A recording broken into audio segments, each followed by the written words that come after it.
High বন্ধুরা, আশা করি সবাই তোমরা খুব ভালো আছো। এটা হচ্ছে নোটে শাক ভাজা। আজকে যেহেতু রামনবমী, আজকেও নিরামিষ, আলুর পোস্ত সাদা সাদা করে করেছি। আর এটা করেছি হচ্ছে বিউলির ডাল, আদা কাঁচা লঙ্কা আর ফোড়ন দিয়ে। আচ্ছা, এটা হচ্ছে বেগুনের একটা দই দিয়ে একটা ঝাল করেছি। এটা শর্টসে আছে, তোমরা শর্টসে গিয়ে দেখে নিও। আর করেছি হচ্ছে সাবুর পাঁপড় ভাজা। এইখানে হচ্ছে কড়াইতে সর্ষের তেল দিয়ে দিলাম, দিয়ে হচ্ছে মৌরি আর হচ্ছে তেজপাতা ফোড়ন দিয়ে দিলাম। এরপরে আদাটাকে আমি গ্রেট করে নিয়েছি, নিয়ে আমি দিয়ে দিলাম তেলের মধ্যে। মশলাটা একটু ভাজা হয়ে গেলে আমি ওই বিউলির ডাল সিদ্ধ করে রেখেছিলাম প্রেশারে, সেটা আমি দিয়ে দেবো। কাঁচা লঙ্কাগুলো মাথা থেকে চিড়ে নিয়েছি, নিয়ে আমি ওর মধ্যে দিয়ে দিলাম। পুরো চিড়ে নিই, মাথা থেকে একটুখানি চিড়ে নিয়ে আমি দিয়ে দিলাম। এবার ডালটা হচ্ছে ভালো করে ঘেঁটে দিলাম। আচ্ছা, দিয়ে ওর মধ্যে আমি হলুদ দিয়ে দিয়েছি। হলুদটা ওর মধ্যে দিইনি, প্রেশার কুকারের মধ্যে জল ছিল, মানে ডালটা একটু তলায় লেগেছিলো, সেইটার মধ্যে জল দিয়ে হলুদটা দিয়ে ভালো করে গুলিয়ে নিয়ে আবার ঢেলে দিলাম।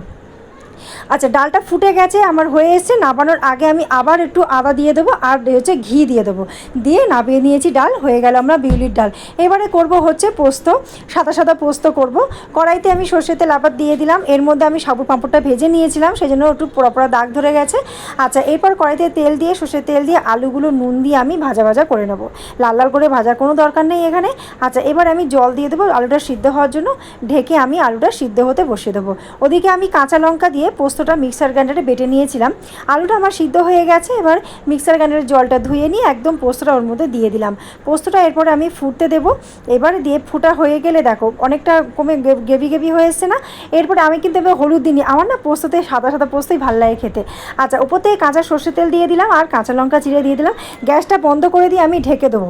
ঢেকে দিয়ে 5 মিনিটের জন্য ঢেকে, দেখো একদম শুকনো হয়ে গেছে না, 5 মিনিটের জন্য ঢেকে রেখে দিলাম। এবার নাবিয়ে আমি একটা জায়গাতে ঢেলে নিলাম, হয়ে গেল। এইবারে করব আমি হচ্ছে পনিরের তরকারিটা। এখানে 1 চা চামচ গোটা জিরে গুঁড়ো, 1 চা চামচ হচ্ছে ধনে গুঁড়ো আর পরিমাণ মতন লঙ্কার গুঁড়ো দিয়ে দেবো। দিয়ে জল দিয়ে আমি এটাকে ওই মোটামুটি 15 মিনিট মতন ভিজিয়ে রেখে দেবো, ওই শুকনো মশলাটাকে জল দিয়ে। আঙুল দিয়ে করে দিচ্ছি, কারণ এখানে আমি চামচটা খুঁজে পাচ্ছিলাম না, সেই জন্য আমি আঙুল দিয়ে ভালো করে একটু গুলে নিয়ে ওর মধ্যে আমি 15 মিনিট মতন ভিজিয়ে রেখে দেবো।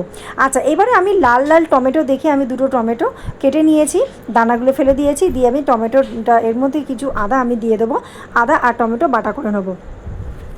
এরপর আমি কী করব, পনিরগুলো ছোটো ছোটো করে কেটে নিয়েছি। পনিরগুলো ছোটো ছোটো করে কেটে নিয়ে তেলের মধ্যে দিয়ে আমি একটু ভাজা ভাজা করে নেবো।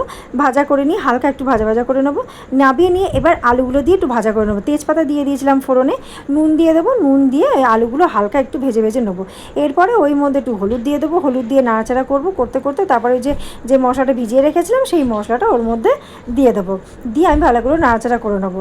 আচ্ছা, আমরা তো বলেছিলাম যে বাসন্তী পুজো, অন্নপূর্ণা পুজো, রামনবমীতে নিরামিষ খাই, সেই জন্য একদমই এগুলো নিরামিষের আইটেম। তোমাদের যদি যেটা ভালো লাগবে সেটা তোমরা এর মধ্যে করতে পারো। দেখো, আমরা সত্যি কথা বলতে মাঝে মাঝে নিরামিষ আমাদের খাওয়াই হয়।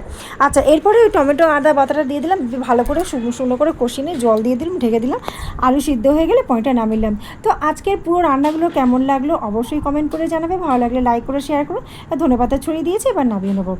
আচ্ছা, সাবস্ক্রাইব করে চ্যানেলটিকে পাশে থাকার অনুরোধ রইল। হয়ে গেল পনিরের তরকারি। আজকে মতন টাটা, বাই বাই। আবার আসবো নতুন ভিডিও নিয়ে।